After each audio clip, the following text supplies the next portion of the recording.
স্বেচ্ছাসেৱী অনুষ্ঠান কৃষ্টিৰ কঠীয়াৰ উদ্যোগত অসম কৃষি বিশ্ববিদ্যালয়ৰ কৃষি শিক্ষা সম্প্ৰসাৰণ সঞ্চালকালয়ৰ সহযোগত মৰিয়নিৰ লাহিং তৰাজান গাঁৱক আদৰ্শ গাঁওৰূপে গঢ় দিবৰ বাবে যোৱা বছৰৰ পৰা ক্ৰম অনুযায়ী বিভিন্ন কাৰ্যসূচী হাতত লোৱা হৈছে।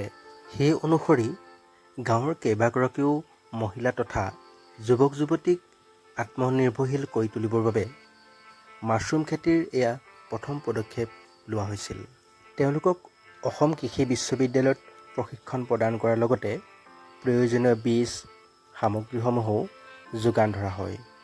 ৰাজ্যত দিনক দিনে মাছৰুম খেতিৰ চাহিদা বৃদ্ধি পাইছে। বৰ্তমান সময়ত প্ৰায় মানুহে নিজৰ খাদ্য তালিকাত মাছৰুম পচন্দ কৰে। ইয়াৰ যথেষ্ট উপকাৰিতাও আছে। তাৰ পৰিপ্ৰেক্ষিতত গঢ়ি উঠিছে মাছৰুমৰ এক লাভজনক ব্যৱসায়।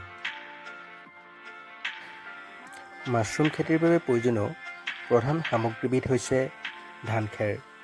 এই ধান খেৰসমূহ ২-৩ ইঞ্চি আকাৰত কাটি ৪-৫ ঘণ্টা পানীত তিয়াই ৰাখিব লাগে।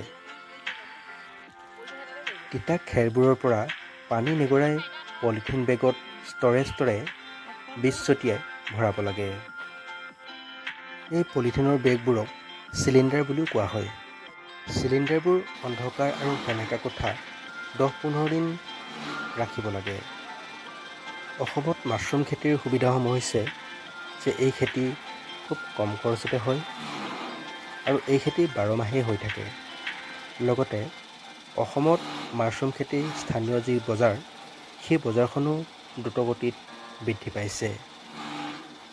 মাছৰুম খেতিৰ বাবে প্ৰয়োজনীয় আটাইতকৈ ডাঙৰ কথাটো হ'ল পৰিষ্কাৰ পৰিচ্ছন্নতা।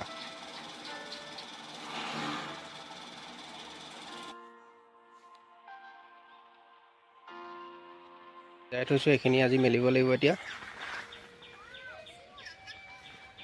মেলি অসমৰ জলবায়ুৰ সৈতে খাপ খোৱাকৈ মাছৰুম বা কাঠফুলা খেতিৰ বাবে ঘৰটো সাধাৰণতে থলুৱা সামগ্ৰীৰে কম খৰচতে সাজিব পাৰি।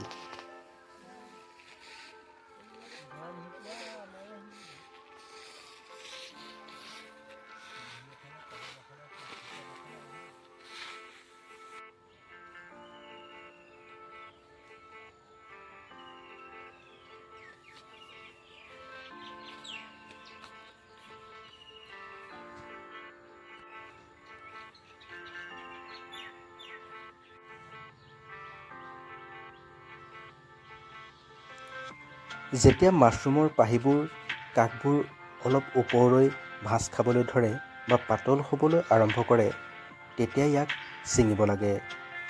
বেছি দেৰি কৰিলে মাছৰুমবোৰ শুকাই যাব পাৰে বা ইয়াৰ গুণাগুণ কমি যাব পাৰে।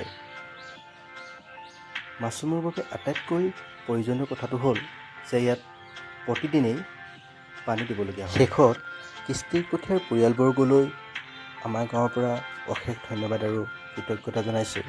আমাৰ গাঁওখনক আদৰ্শ গাঁও হিচাপে বাছি লৈ মাছৰুম খেতিৰ এয়া প্ৰথম পদক্ষেপ গ্ৰহণ কৰাৰ বাবে।